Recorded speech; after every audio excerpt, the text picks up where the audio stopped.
Welcome to Frasier On Film, the Frasier TV show podcast with a twist.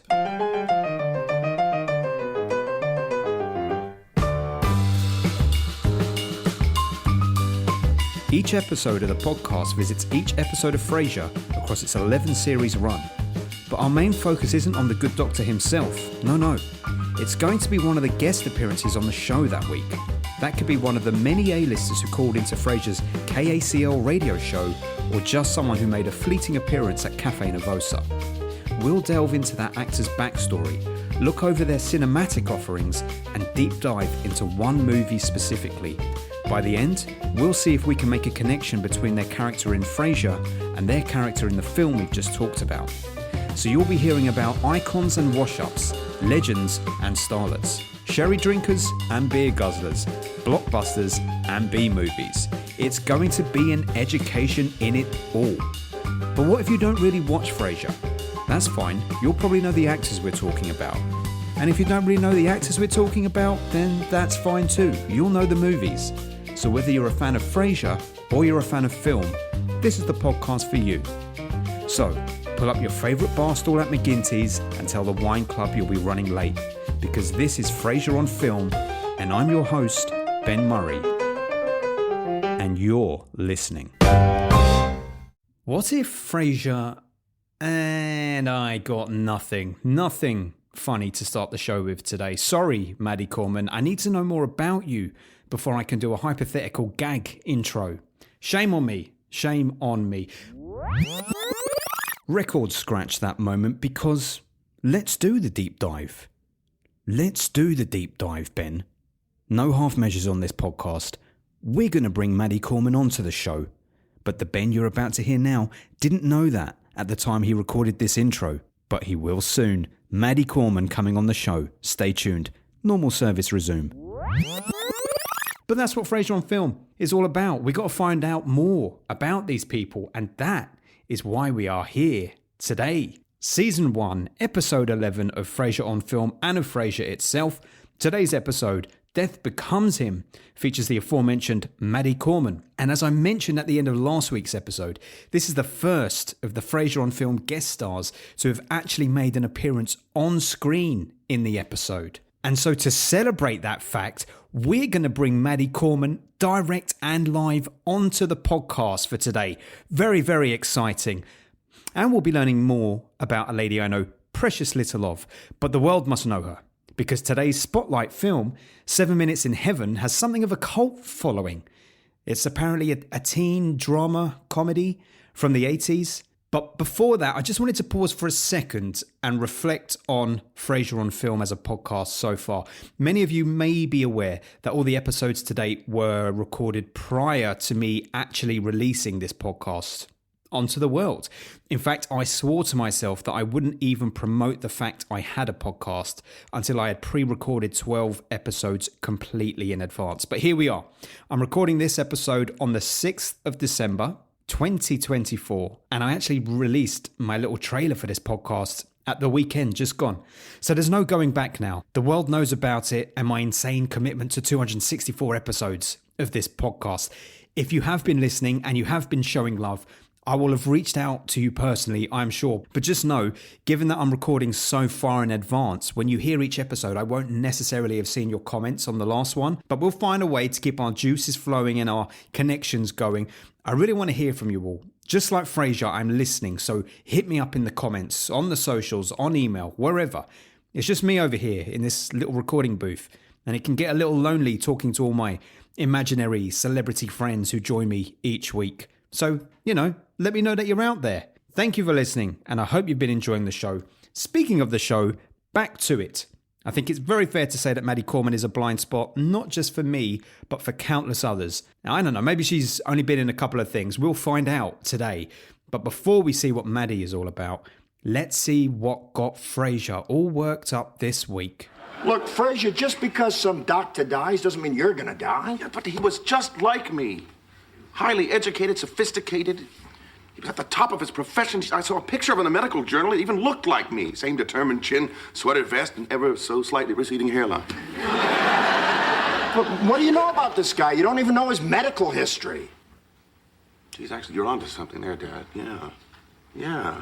For all I know, he could have had high blood pressure, popped pills, drank like a fish. There you go. Could have been any of those things. Well, I'm going to find out what caused his heart attack. Episode title, Death Becomes Him. Air date, 2nd of December 1993. Writer, Leslie Eberhard. Director, Andy Ackerman. Now this opens up in Frasier's apartment. That's 2 episodes on The Bounce, where we don't open up at KACL.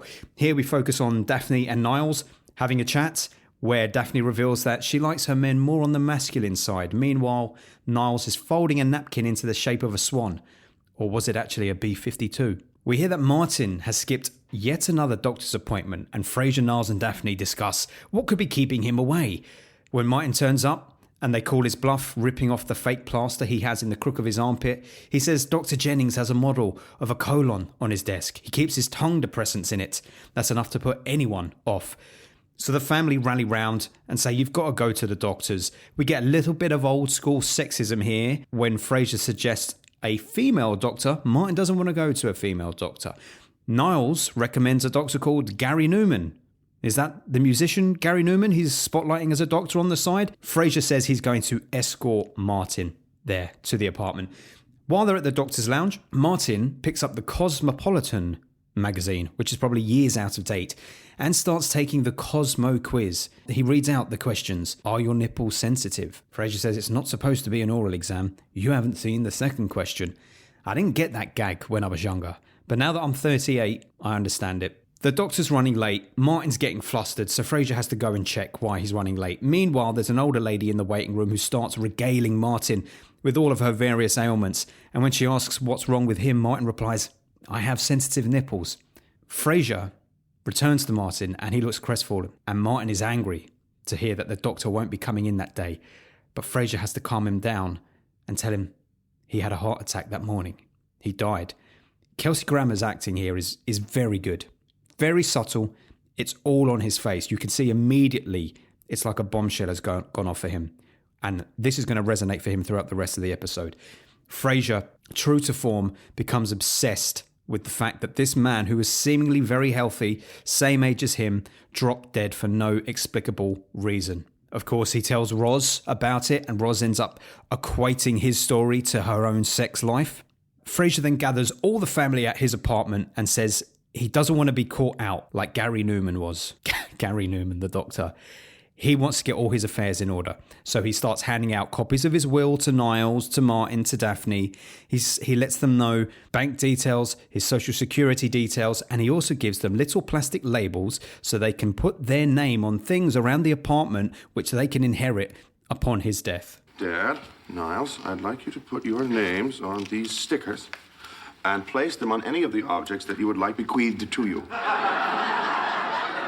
This is crazy. I'm not going to start putting my name on your stuff. Dad, what happens if I die tomorrow? You and Niles end up in an argument over that African mask, for instance.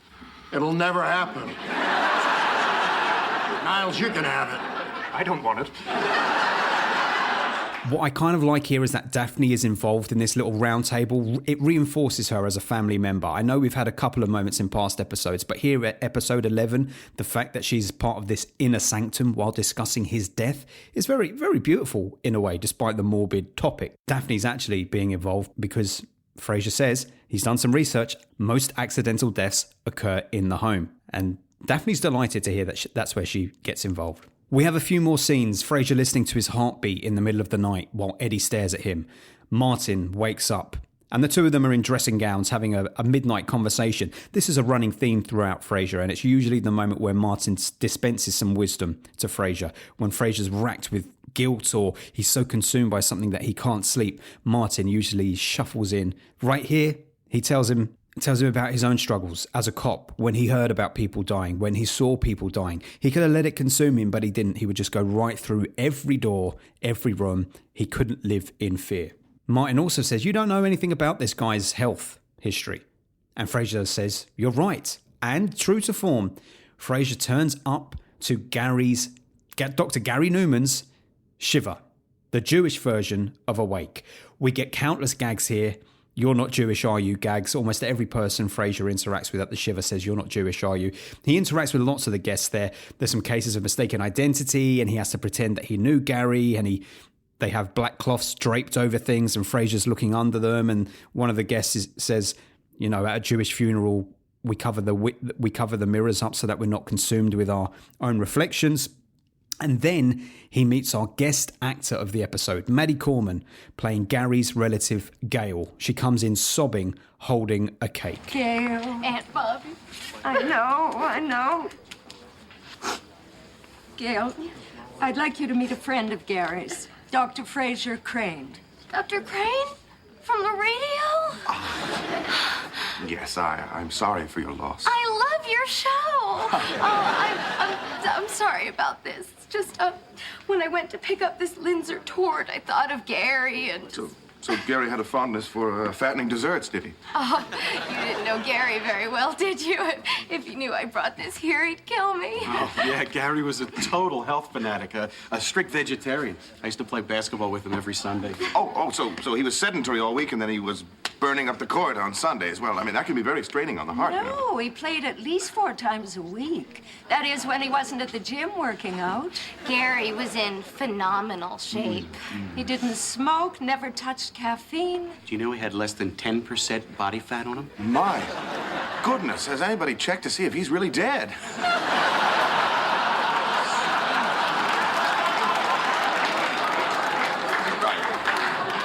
I'm sure they did check. Those people are very thorough. I don't really know what a Linzer tort is. I had to Google it, to be honest with you. Apparently, it's a traditional Austrian pastry, a form of shortbread topped with fruit preserves and sliced nuts with a lattice design on top. That sounds like I'm on the Great British Bake Off. I'm not. I'm on the Great Frasier On Film podcast. Frasier puts his foot in it when he's talking about how healthy Gary must have been, and it leaves Gail in tears. And that's where we say goodbye to Maddie Corman. And finally, Frasier oversteps one last time in this episode by sitting with the grieving widow. And it could be... We could focus on the fact that Frasier's actually doing something quite reprehensible here. He's infiltrated the home of someone he doesn't know because he needs to be reassured. But actually, it turns very quickly. He realizes this widow is really grieving. And she says to him, "What would you say to someone struggling to deal with the fact that someone has died in the prime of their life?" There's some real emotion on Kelsey Grammer's face in this scene here. There is an idea, a notion out there that Kelsey Grammer was actually in tears when he filmed this scene, because many people will know, but if you're not very familiar, Kelsey Grammer actually had quite devastating real life family tragedies. His father was murdered in 1968. His sister was raped and murdered in 1975, and his 2 half brothers, who he's admitted he wasn't massively close with, but they died in scuba diving accidents in the 80s. In fact, one was related to a shark attack, I believe. So you could say that he was drawing on that in this scene, as most great actors do. They draw on real life. But Grammer is such an incredible actor when it comes to conveying emotion. Tears. I've said before, I've seen this man live on stage. He brought me to tears in a way that I can't even begin to think about, because I'll break into tears again. But Kelsey Grammer has a way of conveying human emotion, which I don't think I've ever seen another human actor do. And as he leaves the Shiver at the end of the episode, he leaves by taking the number of a rather attractive guest, knowing he's still got it.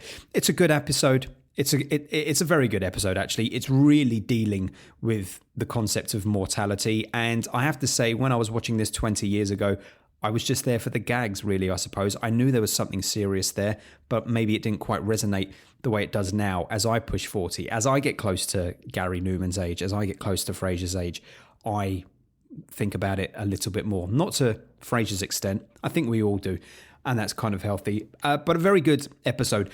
A couple of bits of trivia. Even though Roz says Frasier is 41 in this episode, Kelsey Grammer was actually 38 at the time this episode was filmed. And I'll tell you what's devastating about that. That's the age that I am right now. By the time you hear this, I'll be 39. Devastating to me that the way Kelsey Grammer looks in this is younger than the age that I am now. Thank God I've looked after my body and my lifestyle a bit more than he has. And of course, the title of the episode is a play on words of the film Death Becomes Her, starring Meryl Streep, Goldie Hawn, Bruce Willis. Very good film, very good episode to go along with it. But enough of that. Let's cut to the woman of the hour, Maddie Corman. You were only on screen 30 seconds, if that, but that's more screen time than any of the guests have had so far on Frasier on Film. And who better to go to tell us Maddie's story than Maddie herself. So here we are with our first ever in-person guest on Frasier on Film. It is Maddie Corman. Maddie, how are you? I'm so happy to be here. It's nice to see you and hear you. Thank you so much for coming on. I already told you off camera that you are my first in-person guest on the show and that this is very exciting for Frasier on Film. So we really, really appreciate you coming along. You're in New York at the moment, you were saying. It's very cold there. I am. It's cold. It's snowing, which is beautiful. I prefer snow to just plain old cold with nothing pretty. But thinking about Frasier makes me think about LA and I miss it. Well, so tell me about your early life, because you're talking about New York. You were born in New York, right? You were born in Manhattan? Yes, I was born in Manhattan. I was raised outside the city, a suburb of New York, nice, sleepy river town, very close to the city, but felt like very truly suburban. And I started working as an actress really young, community theater, but we were so close to the city that the kids in Westchester or New Jersey or Connecticut that were kind of these theater kids oftentimes were approached by managers or just their parents. Like my parents would hear about things and we had opportunities because we'd be so close to Broadway, close to where certain TV shows were filming. And that was my dream. And eventually I wore my parents down and they agreed to try to help me with that. So I started working. Oh, sorry. That's fine. That's one of my children calling. I've got 3 kids, so we've come full circle with the story. yes, exactly. Exactly. So as I'm hanging up on my child, who I will text and call her back, she's in LA now. My daughter is a very, very good, funny writer and performer, and she is living and working in Los Angeles. Oh, excellent. But back to me. Yes. So I really did. I started late for the kid actors and early for normal actors. I missed the whole Annie period. I'm of that age where girls were lining up for open calls for Annie. I was after Sarah Jessica, but someone who's become a dear friend of mine, Allison Smith, was the Annie of my generation, and we were all in awe of her. But my mom wouldn't let me. She did not like standing on lines, so she didn't want to do any kind of open calls. And she also didn't know if I'd still really want to do this past 8, 9, 10. And so she really waited until I was a teenager and I was still super interested and committed. I was committed to my lessons. And when I would do community theater, I was the first one knowing my lines and all of that. I really, truly wanted it. So my parents were reluctant stage parents, but I think by the time I was 13, I wore them down. Right. And did you stay in New York and then your career took off, or did you have to really go to LA for it to peak? I mean, like I said, my parents are New York, they were New York based, and I have a younger brother, and there was no way they were going to move just for me eventually. And there was a lot, and there still is a lot of interesting work in New York. And I mean, there were times also, just for knowing, I started, I guess, at 13, 14, and my mom was with me all the time, and she would come on set with me because that was required. You needed to have a guardian or a parent. And then my mom passed away when I was 16. So that really changed my life, obviously. And so my work, the first big job that I got in LA was Some Kind of Wonderful. And that was, I think I got the job 2 or 3 weeks after my mom died. So I did work in Los Angeles, but that was such a crazy time. And my dad took time off work to come be with me. And then the next job I got in Los Angeles, I was always out of New York, getting my jobs out of New York, not living in LA. And the next job I got that was Los Angeles based was a TV series called Mr. President. And George C. Scott was playing the president.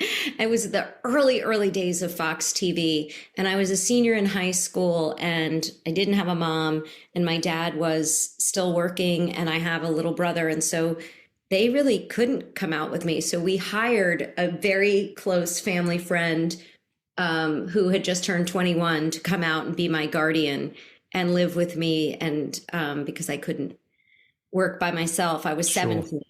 When I turned 18, though, she went back to her life. And I was a very young 18 living in Los Angeles, working on a television show.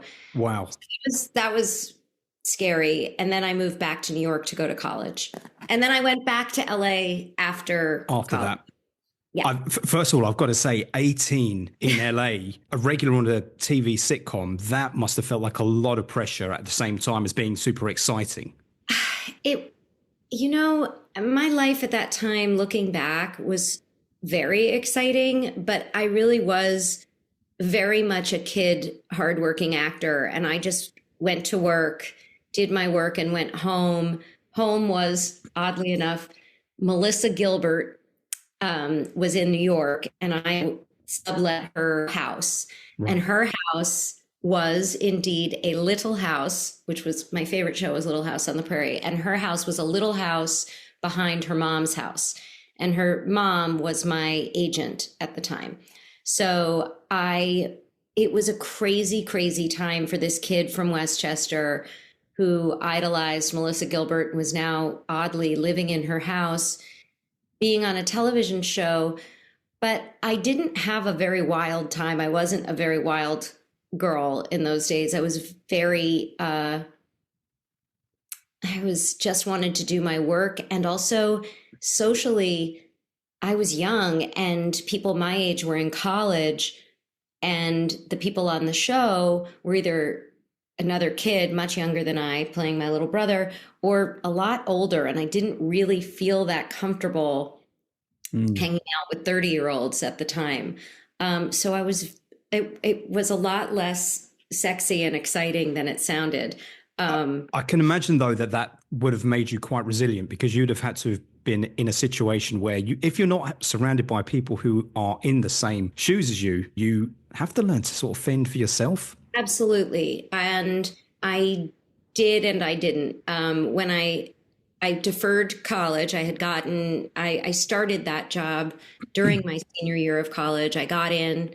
I chose which college I was going to go to, which was back in New York. And I deferred for a year because the show got picked up. Right. And by the time I got to college, which I think a lot of my peers were like, oh God, it's so challenging and it's so hard to live on our own. But to me, that was very cushy to have a dorm with friends around, to have a dining hall where I didn't have to figure out how to feed myself. Looking back, it was a lot. I was also, I don't want to bring down your show, but just to be honest, looking back, I was a young girl in deep grief. I was very, very sad about losing my mother. And of course, I didn't really fully deal with that. And I just kind of threw myself into work. I threw myself into exercising and diet. And I wasn't really dealing with a ton of the feelings that were surrounding me. And work has always been, I love work and I loved it then. But that job, Mr. President, was not a particularly warm and fuzzy set to be on. So it wasn't the family I hoped that it would be. So this is the point in the episode where you break my heart early because Sorry. No, this is fine. You're going to tell me. So I've never seen Mr. President. I hadn't heard of it. I don't think it really transferred over to the UK. It wasn't very good, but it was. Okay. It is an interesting show. We started it. I mean, first of all, George C. Scott was a huge movie star, and I know, and this is what I mean about breaking my heart, because I do adore George C. Scott. listen, I adored him too. I adored him, and I adored working with him. But he was a very intense guy who was newly sober, very open about that, and not very happy about it. I can He believe was that. eating candy because the doctor said if he took another drink, it would kill him. So we had bowls and bowls of candy, which sounds fun, but it was just, there was Yeah. a lot of, newly sober people are not always the most No, delightful, I can't imagine the sugar crashes on that set. Yeah. And then there was a wonderful actress, Carlin Glynn, who played my mom. She is Mary Stuart Masterson's real life mom. So that was really cool because I had just worked with Mary Stuart and I loved her and I loved her mom. And her mom was fired after the first season. So that was a bummer because she was kind of a maternal figure to me and I had lost my mom. But then they brought in, a lot of shows still fire the woman when it's not working. They brought in Madeline Kahn. So what a wackadoodle experience. I'm working with George C. Scott and Madeline Kahn at 18 years old. And again, there were great things about the show. It just wasn't a warm and fuzzy set. No. There are shows where people really become great friends. And I've had that experience on plays and movies and series, but this was not that, which I'm sure, to put the blame on me as well, I had plenty to do with. I don't think you could put it on yourself being an 18-year-old in LA in the first gig when you've got veteran actor like George C. Scott. I wonder if this is a good time to segue then from one sitcom experience to another experience. I don't know what your experience was like on the set of Frasier, but maybe if you can remember, you could tell us a bit about how you got that call or how you found out about that role.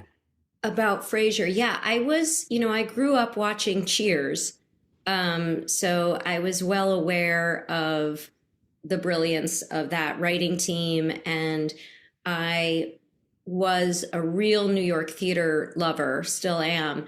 And John Mahoney was in, I think, the play that I still remember seeing, Orphans, that was starring John Mahoney and Terry Kinney, who I knew at the time, and Kevin Anderson. And I couldn't even speak after that play. So I was really hoping to be on Frasier, but I was a little bit young for most of the recurring roles or the guest spots. But this was a call, and it wasn't that big a part, but I loved the show so much. And it's hard to even remember back in the day when we went to in-person auditions, but I believe it was, good old Jeff Greenberg, the casting director, who we all wanted. He was such a great and is such a great casting director. And the material was really funny. And I had moved back to LA after college. And it was one of my first jobs. I got the call. I was thrilled. I mean, and talk about a great set to be on. That was a well-oiled machine. That was, you show up and everybody's just they're at the top of their game. Sure. And so it was a long time ago, but I remember being absolutely thrilled. And to be honest, I still, of all the jobs I did many, many moons ago, I still get residuals for that show. I mean, I can't believe how long that show has been running and that people still recognize me. And it really was not, I was at a Shiva call. Yeah, that's right. I recall. So yeah, it was a great, great affirmation. I had never moved someplace because of work. I had always gone different places once I got a job, but I moved to Los Angeles after college because my then boyfriend was going to school out there. So it was it felt risky to me to leave my family and my friends and my career that had always been out of New York. So Frasier was one of those first affirmations that maybe I could do it in LA as well. Excellent. And I guess because, as you say, it ran like a well-oiled machine. When you've got a showrunner like James Burrows and all the writers had been working on Cheers for close to a decade, you know, this was second nature to them. It wasn't like starting a new sitcom from scratch. So I bet they were just ready at the drop of a hat for anything. Can you remember much about your encounters with Kelsey Grammer? Because I think Kelsey's the only one from the core cast you share any screen time with. I remember, it's weird. I remember David Hyde Pierce more, but that's because the great thing about about a sitcom that is actually filmed, it is more like, it's more like a play, where if you're doing a film or another TV show that's filmed, you may not even meet other people in the cast. Right, of course, yeah. But with this set, you know, we rehearsed it like a play. We did a table read, and I remember David Hyde Pierce just being delightful and delicious and so funny. And yes, Kelsey was also lovely, maybe a little more shy at the time. And again, just I remember just kind of watching these people, because the great thing, like I said, is you don't just show up for your scene. You're there all week, rehearsing and watching and getting. Back in these days, we didn't have email, I don't think. So we would get new pages delivered to us, and I just opened my door and there were yellow pages and pink pages and blue pages. And just when I thought it couldn't get any funnier, it would get funnier.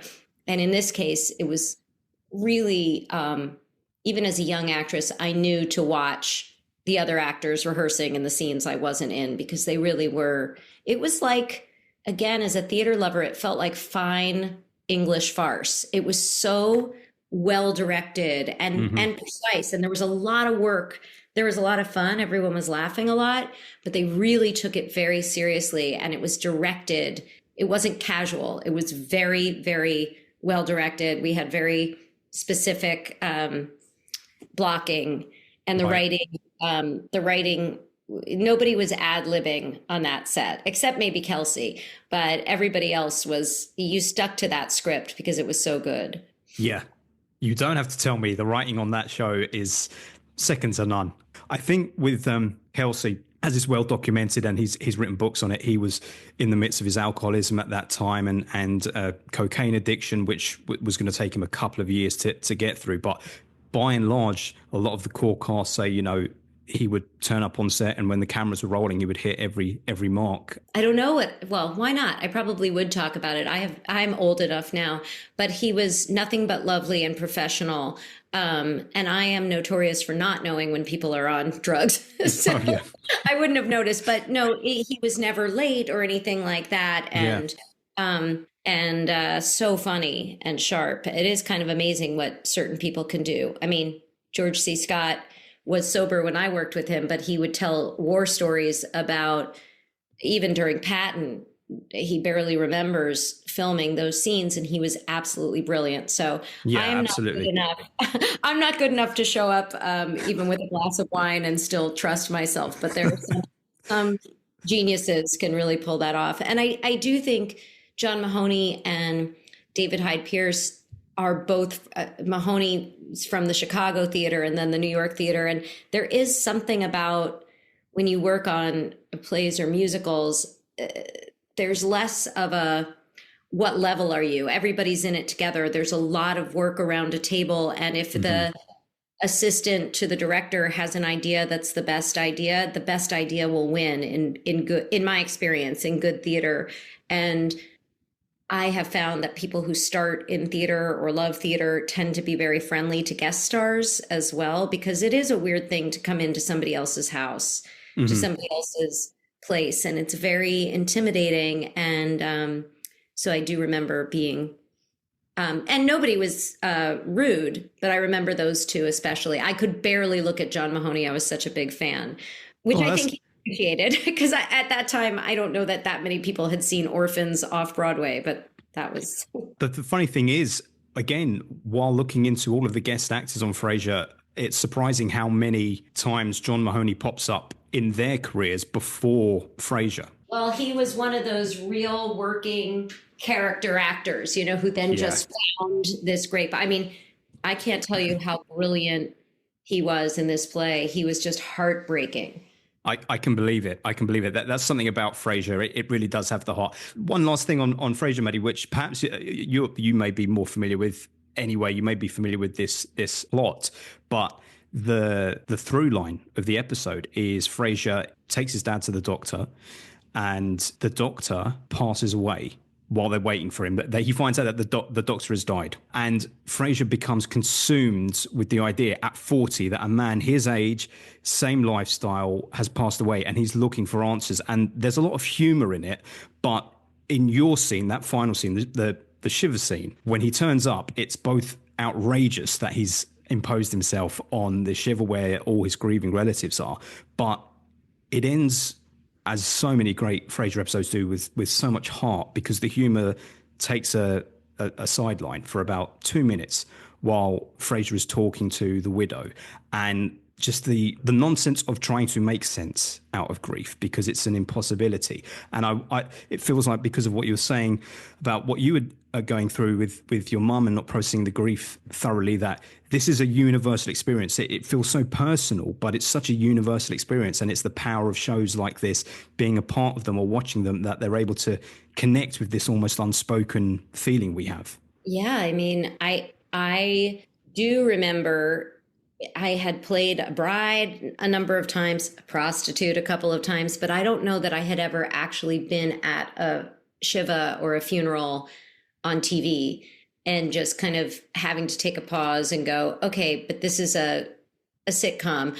But it was, I mean, Frasier, I don't have to tell you, was always rooted in truth. All those actors, I mean, all of them are so funny because they're telling the truth all the time. And it really did tackle big subjects. And we got to know the characters so well that it was, that it made sense. It's so wild now to think about. Kelsey seemed like such a grown-up older person to me, and he was 40 something, and now I'm past 40 something. So I think that I am now the age that Frasier was when it began, which is devastating to me when I look at it. I can't believe that that's the case. It's pretty crazy, but look at, you know, so many of those actors and writers are still going strong. I've gotten to know and work with a lot of people from there in other areas. So that's great. But a lot of the writers, you know, that came out of that show are now writing some of the great things on television and film. So absolutely. Well, Maddie, I don't want to talk any more about Frasier. I'd like to talk about subsequently, since then, what have been some, for you personally, have been some of the most enjoyable roles that you've taken on, whether it's on stage, on TV, in film, because there's a plethora to choose from. Oh, thank you. I mean, just because I'm old and I've been doing it for so long, even though it was a million years ago, Some Kind of Wonderful is still such a special experience. And now that I'm a mom and my kids are kind of into watching these 80s and 90s movies, it's really fun to rewatch with them. And then much more recently, I had a really, I just really am a bummer on your podcast, but I had a very, very tough time. I had a great life. And then I had a really tough thing happen, coming up on, 9 years ago. And not to get into all the details, but my husband of many years was arrested. It was a complete shock to me. Turned out there were all kinds of issues with addiction, sex addiction, porn addiction, and my whole life got turned upside down. And as one does, I made a solo show about it. I don't mean to be glib about it, but I didn't really know what else to do. And I was living my life, but really in, and actually probably because of having lost my mom so young and then acting like everything was fine, I didn't want to just go back to saying everything was fine. So I had worked with so many great writers through the years, and I didn't really know that I had it in me, but I knew that this was my story to tell. So I wrote something which turned into a play called Accidentally Brave. And we ended up doing it off Broadway in New York a couple years ago. And I'm really proud of it. I'm proud of the production. I'm proud of the writing. I acted by myself. I'm such a character actor. I've always, from the time I was young, loved working with big casts and an ensemble cast. And it was really scary to be on stage alone, but it was the way to tell this story. And I will tell you, because it's new-ish news, that Steven Soderbergh had come to see the show and really loved it and decided he wanted it to be filmed. So he has produced a version. It's still the play, it's still me, but we rebuilt the set in Brooklyn on a soundstage and filmed it. Oh, wow. And it's going to be streaming on a major streamer, but I'm not allowed to say just yet, but that's happening. Oh, that's incredible. In the next couple of months. So I'm proud of that piece. And that's also fantastic. terrified. Congratulations. Yeah, congratulations. What an experience, because you're going through something personal, which you then transpose onto page, enact, embody in an intimate setting, I guess, in front of people is a very, very vulnerable thing to do. And then in another way, putting it on film is even more vulnerable, because you're then putting it out into the whole world. Yeah, I didn't think about that much while I was doing it. So it does feel vulnerable now, but there's very little I can do about it. Going on stage every night was scary, but there was nothing as scary as going through what I actually went through. So this felt... Sure. And this, I mean, look, I tried to be really honest, but I also was able to control the narrative and tell the story in the way that I wanted to tell it, rather than the way the New York Post might want to tell it or how friends might be interpreting it. And I really did. It has become a big part of my life, trying to help. I was hoping that it would be of service to people. And it's opened up a whole new part of my life where I still love acting and performing, but I am also licensed to coach women who are experiencing betrayal trauma. And just because I had so many women reach out to me, and men, but mostly women, reach out to me after seeing the show or hearing about it, because I did a lot of press, and that's why I was a tiny bit nervous about going on your podcast, but you were so sweet. And now I'm talking about it, but a lot of people wanted me to talk about it in ways that I felt really, I can't explain certain things. That's really my husband's story to tell. We're still married, by the way. So doing press was really hard, but it also allowed people to find me. And so I started just, I felt like I wanted to help, and I couldn't help everybody who reached out, but I started to go, well, if I can actually get a license and do this. Well, this is the power of art, right? And it kind of does go back in a way to the beginning of your story, not to reflect your own life story back at you, but based on the things that you've said, art does help people. And the fact that you've been able to put on this play, reach other women, I've seen on your website, you have the counseling service, the coaching, and acting coaching as well as life coaching. It seems to be, right? I love. It's something new. I've started coaching and teaching at various colleges, and then I have private clients. And it's really, I was so young when I started that it's hard to remember that I have wisdom now, but I just really I'm a very nice coach. I'm not too, because I really know in my own life and career, it's just so often I just need some encouragement. And and I have been working since I was a kid and taken a lot of different kinds of acting classes, but oftentimes we don't get told what actually happens on a set, and it gets a little bit heady and precious. And I really like to work with people on practical ways of working, because I've been working for so long, for so much. But I love, I really only started teaching at colleges in the last couple of years. And being on a campus, especially post-COVID, when things have been kind of bleak in the world, so much to be upset about. There's something so alive about a college campus, and certainly theater students that are young. And I fall in love with, not inappropriately, but I just fall in love with my students. They have taught me a lot, and I have kids around that age. So it's fun to,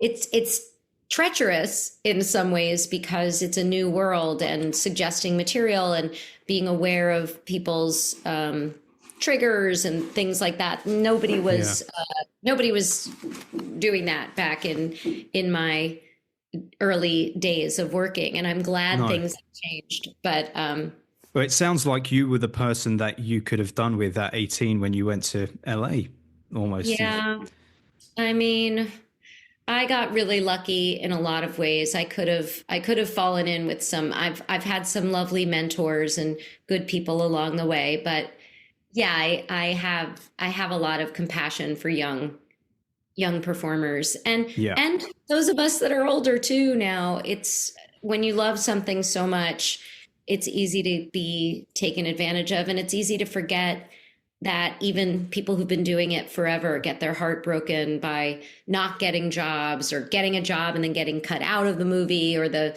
TV show. It's a wonderful, terrible career. Yes. Well, yours has been fascinating, and it's been fantastic of you to offer up your time and just give me this snapshot. Like, how do you summarize a life experience into half an hour? We only have a couple of minutes left, Maddie, but I have to ask you before you go, because the next stop on the podcast, we are going to be talking about 7 Minutes in Heaven, which I haven't seen it. What can you tell me about it, or your feelings or thoughts on it? Okay, I can't believe it. I'm sorry I talked so long about everything else. No, it's been fascinating. It's so fun to watch it now. All these years later, it was really it was my first leading. Well, I guess I did an after school special that I was the lead, but it's me and Jennifer Connelly, very young, baby, beautiful Jennifer Connelly, Byron Thames, and we are 3 best buddy 15-year-olds. And I think it was really ahead of its time. A wonderful female screenwriter, a wonderful female director, and Excellent. We were really the age that we were playing. You know, when I did the John Hughes movie, I was 16, but everybody else was 26. Most everyone in this movie, especially the 3 leads, were truly 14 and 15 years old. So as we're playing coming of age high schoolers, we really were. It's nuts. It's nuts to look at now, but I loved making it. And just, you know, because we've been talking weirdly a lot about my mom, it was the last big project. Well, the last project I did while she was still around. So I have that's amazing. Yes. And the people that I worked with on that film, some of them I'm still in touch with. Byron Thames is fantastic, and I still keep up with him. And Terry Kinney, who's in that film, directed me in a wonderful Richard Greenberg play at Lincoln Center all these years later. And wow. I think it was 30 years after we had worked together on that film. Spalding. Everything comes full circle. Yeah, I can't wait to hear what you think of it. I can't wait to watch it.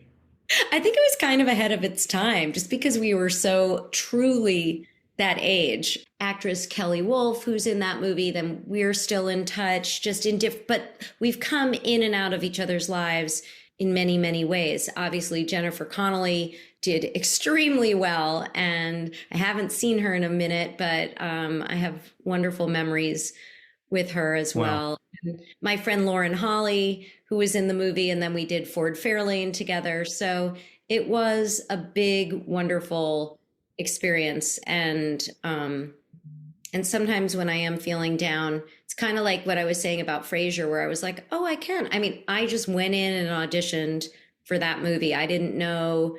I am the opposite of a Nepo baby. I didn't know anybody. Mm-hmm. And I got this incredible role of Polly. And I still am very grateful to Fred Roos, who was the casting director and one of our producers, who cast me. And Linda Pfefferman, the director, I mean, it really started me believing that I could do this.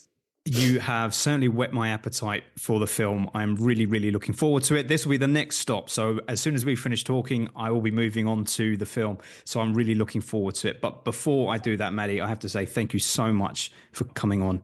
It really has been so interesting to hear you talk about the different pathways and avenues you went down and your specific experiences. I'm sure our listeners will be absolutely delighted to get the insight as well. So thank you so much. My pleasure. It was lovely to meet you, and I love what you're doing. I think it's such a cool way to look at a show. It's really awesome. So good luck with everything, and lovely to meet you, and enjoy 7 Minutes in Heaven. I'm in it a lot more than I was in Frasier, so. You know, there are two girls in my life. One's the girl I like. Have you ever wanted to kiss me? Come on over here, baby. And the other's a girl I live with. Oh, so how's Wedded Bliss? Have you seen him without his clothes on? Nobody believes we're just friends. Oh, my God. Jeff! Then the girl I like goes and falls in love with Zoo Knudsen. Zoo gave me this. If you think this guy likes you, you're kidding yourself. He does? I mean, how could I compete? He's older, he's famous, and he lives in New York.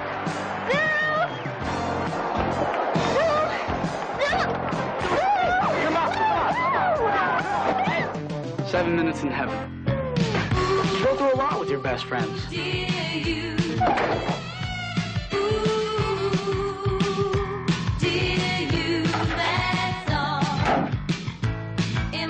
Love is more than just 7 minutes in heaven. 7 Minutes in Heaven, released 1986, directed by Linda Pfefferman, hope I'm pronouncing that right, starring, of course, Maddie Corman, Jennifer Connelly, Byron Thames, several others, Spalding Gray, all the names that she mentioned just before we got to this point. How lovely was Maddie? Can we begin with that? No. Well, yes, we can begin with that. She was amazing. But let's talk about 7 Minutes in Heaven. I've seen it. I have finally seen it. Let me tell you, after that interview with Maddie, I was so worried that I was going to watch the film and going to be slightly underwhelmed or like, yeah, it was okay. Right up front, delightful film. Very funny. Excellent for mid-80s. Everything she says is true. It was ahead of its time. It should hold its own with everything that came out. This is the year that Pretty in Pink came out. It's the year that Ferris Bueller came out. Similar films.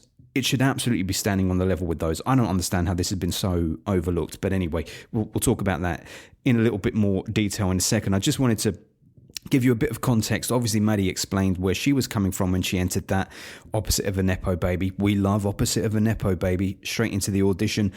All the actors, the kids anyway, were the age they were supposed to be in the film. It was shot in 84. That's the other thing that's important to say here. So even though it was released in 86, it was shot in 84. So it was even ahead of the curve of Ferris Bueller, Pretty in Pink, and likewise things. It kind of came off the back of Coppola seeing how well things like Fast Times at Ridgemont High were doing, and it was Francis Ford Coppola, his production studios, that wanted Linda Pfefferman to make this film. They approached her about it in 1977, and Diane Lane was originally lined up for the Polly role, which would go to Maddie. Thank God that it took 7 years to get to screen so that Maddie could take on that role. She was phenomenal in this. We'll come to it. So it screened at the 1986 Sundance Film Festival. That's where it got its premiere, and it won an award, I think, for Special Merit for Outstanding Achievement or something like that. Hugely, hugely deserved. Okay, here we go. Opens with cheesy 80s theme music. Cheesy is not the right word. In keeping, in style, delightfully, tonally correct 80s music for the flow of this film. So, what is it about? 3 friends. Natalie, played by Jennifer Connelly. Polly, played by Maddie Corman. And Jeff, played by Byron Thames. Now, they are all young kids, 14 going on 15, and they are all grappling with the fact that they have some stuff going on in their lives and they're coming of age. It's a coming of age story, of course, but it's done very distinctly and very uniquely, unlike many others. How is it done distinctly and uniquely? They are presented as adults. Their problems are not belittled. Their problems, the things they're going through, are not objects of humour. There is a lot of humour in the film, but their concerns, their growing pains are not treated as a joke. They're treated with as much seriousness as a heart attack is. Case in point, what is everyone's problems? Okay, Natalie, Jennifer Connelly. Her dad is heading out of town, leaving her alone for a prolonged period of time, and she's lost her mum. Her mum's passed away. Polly is heartbroken all the time because every time she gets her hopes up for a boy at school or someone that she's got a crush on, very quickly that boy ends up having another girlfriend or having no interest in her, or indeed being more interested in Jennifer Connelly's Natalie. Jeff, played by Byron Thames, his dad is living in Chicago and he has to live with his stepdad and his mum, and him and his stepdad are at loggerheads. He really struggles to live at home. So the premise of the movie, the early on setup, is that while Natalie's dad is out of town, Jeff is going to move in with Natalie. Bear in mind, these kids are 14. Jeff is going to move in with Natalie, and the two are going to play house. They're going to essentially be husband and wife, playing house, and Polly, the infectiously fun, quirky, curious, just full of love, full of excitement. I love her character in this, is there on the side as not just comic relief, but has her own agency in that she wants to find a boy. She wants a boy to like her back. These are all teen growing pains. Natalie, by contrast, is quite serious, quite shy. Her calling is to write papers and go to Washington and present political and governmental ideas to the president, which she does at one stage in the film. But Polly's concerns are much more about how can I get this rising baseball star to kiss me? And Jeff's concerns are how can I get Natalie to kiss me? Because Jeff likes Natalie. They're friends. All three of them are friends. But Jeff has a slight infatuation on Natalie, which is obviously complicated by the fact that they're living together. I've got to say right off the bat that Maddie Corman is stealing the show in the film. It's not just because she's the fun character. She brings so much life and energy to the role. It's a delight every time she's on screen. It is fun when Jennifer Connelly is on screen as well, but because her character is so serious, because her character is so much about thinking about things and doing things the proper way, anytime that we're with her, particularly when she's with boys, one-on-one when she's with boys, the feel of the film is muted a little bit. It becomes a little bit serious and a little bit heavy in a way that I don't think is necessary. But comparatively, when Polly is chasing after Zoo, the baseball player, or when she has an infatuation briefly with Jeff, or when she's in an apartment with a photographer who should absolutely know better than to have a 14-year-old girl spending the night at his apartment, her energy levels, the things she talks about, the playfulness of her is so watchable. I could have had her be the main lead of the whole film. As it was, all three of them split the lead roles, which is great, and none of them outstay their welcome. But Polly could have carried the whole thing by herself. She really, really could have. A lot of the conversations that these kids have throughout the film, and I should say, the film is 90 minutes. It's a breeze. It flies by. Nothing more significant or momentous happens in the film than a few kisses. But that's completely fine because that's the film we're dealing with. Like I said, the subject matter, what these kids are going through, is treated with the gravitas that it deserves, as it would have for all of us at that time in our life. We get a lot of jealousy.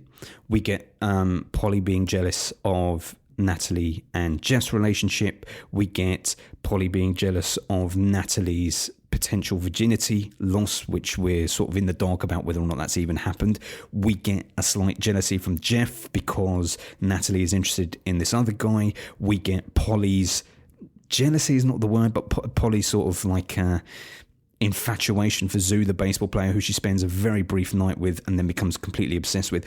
All of it is treated with the maturity that it deserves, but also with the light-hearted playfulness that we as adults know that this shit isn't that deep, but at the time for all of us it was. I certainly went through that stuff.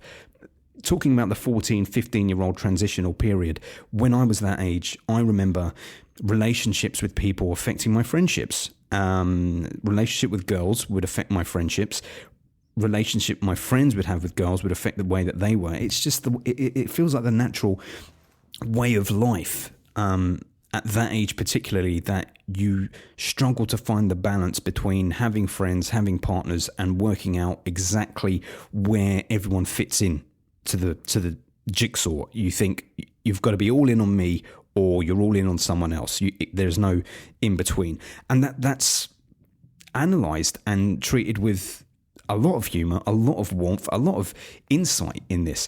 Delightfully so. There is a lot of fun to be had in the film. It's very, very vibrant as a film experience, particularly when we have Polly doing her things, particularly when we have Jeff and Natalie together. That's really where Natalie, Jennifer Connelly, rises. It's when she's in the scenes with Jeff, Byron Thames, when they're playing house at home, because it's quite delightful to see these kids acting so mature.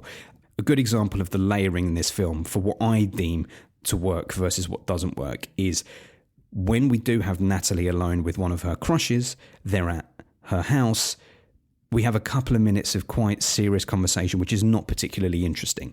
And she's backed into a corner whereby she doesn't know whether to kiss this guy or not. So she calls up Polly, and we cut to Polly, who is with Jeff at her house, and they are watching a porno on TV together. They're laughing about it and they're joking, and the energy is loose and free and lively. And seeing Jeff and Polly together there is great. It's like, this is what this film should always be about. But then when we cut back to Natalie with her crush, it's a little less inspiring. But thankfully, those moments are few and far between, because for the most part, we do get the core three interacting and mingling together. There's lots of laughs. It's to the film's credit that you could have references to Muslims and Irish in a scene which is somehow funny but not offensive. That's pretty impressive.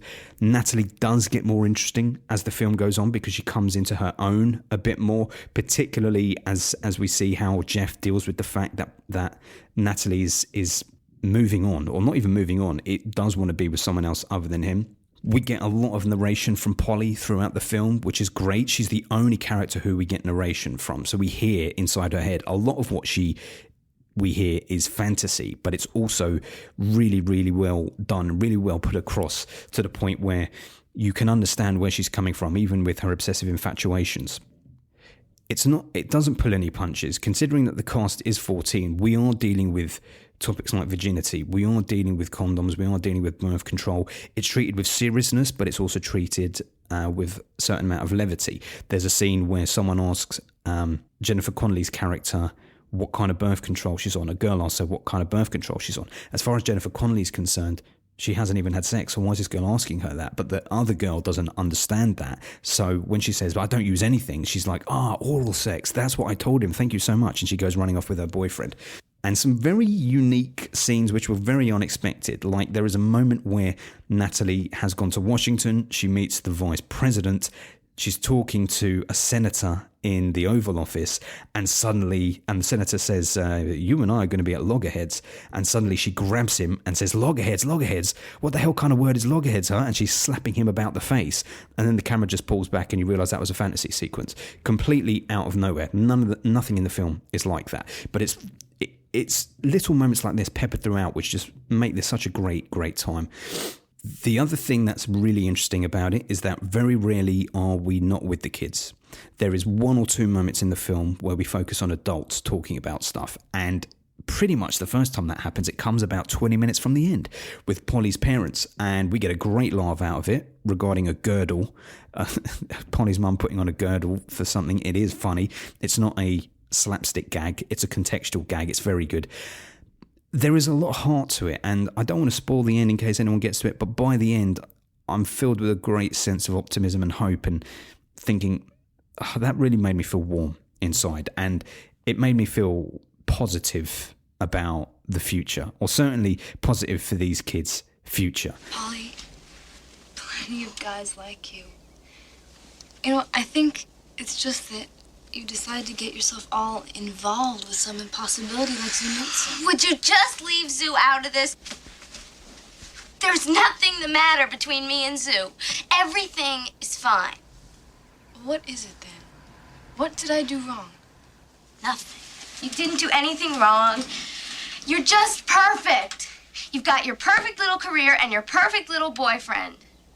Tell me, Miss Future Leader, How does it feel to be breaking up a happy couple? How will your constituents feel when they hear about that? I did not break up Casey and Lisa, Polly. They weren't even going together. Yeah, well, that's not what the rest of the school thinks. Let's talk about Maddie Corman specifically. Like I said, I'm delighted that I can report the film is good, but not only that, she's the best thing in it. She absolutely is the best thing in it. On the cast, she is the playful one. She's the silly one. She's the fun one. She's the one making jokes. We're introduced to her and Jennifer Connelly sharing a scene, and Maddie Corman is sticking her finger through the hole in the boxer shorts of Natalie's dad, and she's joking about erections and stuff like that. We see her watching a boy in her compact mirror, and we hear her narration saying, "Look at the size of his hands." You know, we all know what that means. She also has this incredible head of hair. I should say that. This is a consistent thing that I've noticed with Maddie Corman. In the Frasier episode, when I was chatting to her, and in this film, the head of hair on her is absolutely insane. She really is the more interesting of the two female leads. She's vulnerable, she's nervous, she's self-conscious, she's anxious, but unlike Natalie, who sort of internalizes all of that and withdraws into herself, Polly exudes it in this googly-eyed optimism for every boy that she comes across. The trademarks of a teen. She feels like nobody wants to be with her, whether it's her friends or boys. She sees it that boys want to be with Natalie. Why would they want to be with her? And all of her narration and her scenes are set against this backdrop of 80s music that just suggests that it won't dampen her spirits. She will constantly move forward. So we get these spicy scenes where she hooks up with this baseball player. We get these scenes which also suggest that she's very mature and complex and super interesting, because how she reacts to Zoo seems quite childlike, but how she reacts to the idea that Natalie has lost her virginity is quite mature, not because of the jealousy, but in terms of how she perceives it. She's talking about the fact that she's losing Natalie. And when the two of them have an argument in her bedroom, it's actually Natalie who is saying some of the more dismissive comments and Polly who is saying more of the incisive ones. So Natalie is dismissing the lingerie that Polly has, that Zoo picked out for her, and Polly is saying, the comments you're saying, you calling that gross, you are saying that about me because I picked that out and this is something that means something to me. She calls her a swine, which I very much approve.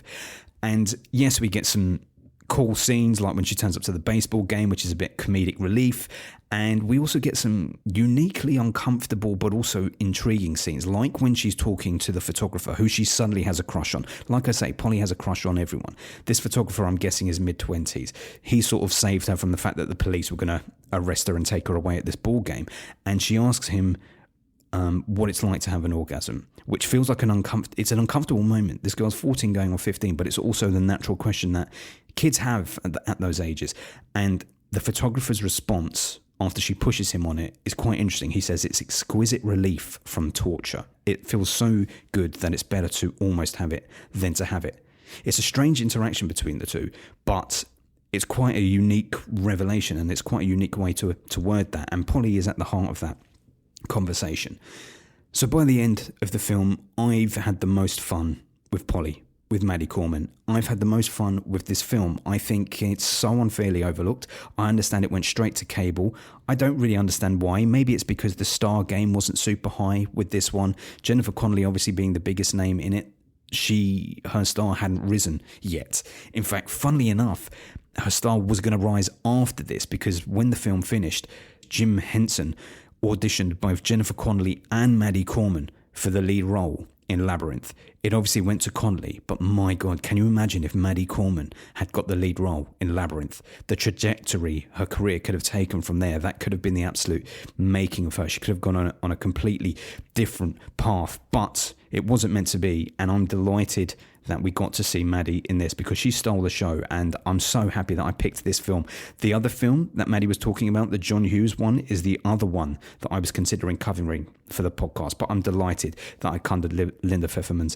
And also, let's champion women directors, let's champion women screenwriters. This felt very progressive, very ahead of its time. Maddie, everything you say, I agree with. Delighted with the experience. Go and check it out if you can. I just really feel the need to Make a connection. Well, Niles, I think you've made a connection. It just seems a little bit extreme, though, you know? So here we are, after a particularly joyous episode of Frasier on Film. It has been. It's genuinely filled my heart. But we are at the stage where we must make a crane connection. You know that point in the show. We try to link everything back to the episode of Frasier we just watched. Specifically, where we try to link Maddie Corman's Gail and grieving her cousin Gary to Maddie Corman's full of life, the fun, the curious Polly from 7 Minutes in Heaven. I dare say this one is a tricky connection, but there are some overall connective bits of tissue across the whole episode. First of all, let's go back to the context of the Frasier episode, which saw Gail grieving, which saw Frasier obsessed with finding out the answers to one of life's great mysteries, death. Now, my chat with Maddie offered up information I had no way of knowing, particularly how she felt following the passing of her mum at such a young age, and how that coincided with her arrival in LA and some of the biggest roles that she began to take on. Contrast the grieving she spoke of, the grieving Gail is going through, with that of Polly in 7 Minutes in Heaven. A young girl who has so much hope and energy and expectation and optimism for life and love in her eyes. One who has not yet been beaten down by anything quite so weighty as the loss of a loved one. Like, her big concerns in the film are a baseball player not reciprocating her infatuation and some of the petty jealousies that I spoke of. But to Polly, these things feel every bit as weighty as the grief that Gail felt for her cousin's passing. These were huge, momentous life events to a 14-year-old. So I suppose our crane connection today is that both Gail and Polly are dealing with issues that are proportionate to their age and circumstances in life and what means something to them. The linseed tort that Gail bakes is the careless fumbling that Polly and Jeff do as they try to improve and move on with their life while they're feeling their individual jealousies. This is the efforts they go to not let that which is consuming them dominate their lives. Life has to go on for Gail and for Polly, and they're finding their ways to push forward. So as Polly at the end skates with Jeff and Natalie down the road to a brighter future, we know Gail too will be all right. And so we say goodbye after one of the most enjoyable episodes to record to date across the whole spectrum. We say goodbye. Goodbye to Frasier's fears of his own mortality. Goodbye to Gail, and we do wish her well as she recovers from the loss of her cousin Gary. Goodbye to Maddie Corman, simply just the nicest and loveliest person. Very interesting. We thank you for graciously offering up your time for my little humble podcast. Who would have thought it?